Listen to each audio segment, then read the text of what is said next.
Samantala, Senate President Chis Escudero iniutos ang pag-digitalize ng mga landmark legislation at records ng Senado. Si Mean Corvera sa detalye ng balita. Ipinag-utos ni Senate President Francis Chis Escudero na i-digitalize ang mga records at mga landmarks laws na Senado para madaling ma-access ng publiko. Inatasan ni Escudero ang Legislative Records and Archive Services na bumuo ng tracking app at pag-aralan ang digitalization ng mga batas mula noong 1987 at iba pang binuong patakaran ng Senado. Kasama sa mga nais niyang gawing digital ang Senate Journal at transcript para madali itong ma-access ng mga historian, researcher at ng publiko.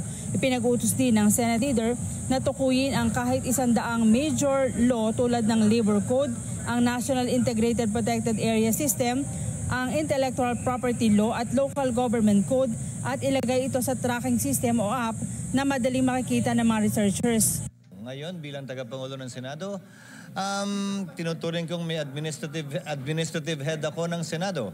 At tama lang na bisitahin, alamin ang ginagawa ng kada opisina at kung anong pwede namin may paglikod sa kanila para mas mapabuti pa nila yung kanilang serbisyo sa sino mang dudulog sa kanilang tanggapan.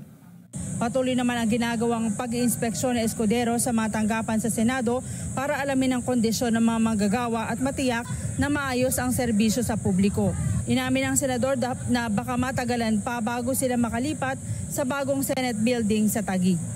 So ang tatargetin namin paglipat marahil ay 2025 sinedye, kung hindi aabot doon 2026 sinedye, kung hindi aabot doon 2027 sinedye. At least may 2 buwan kami para formal na maglipat at mag-ayos para pag-resume mas smooth yung takbo ng trabaho. Mean Corvera para sa Mata ng Agila, matatag, matapang, matapang.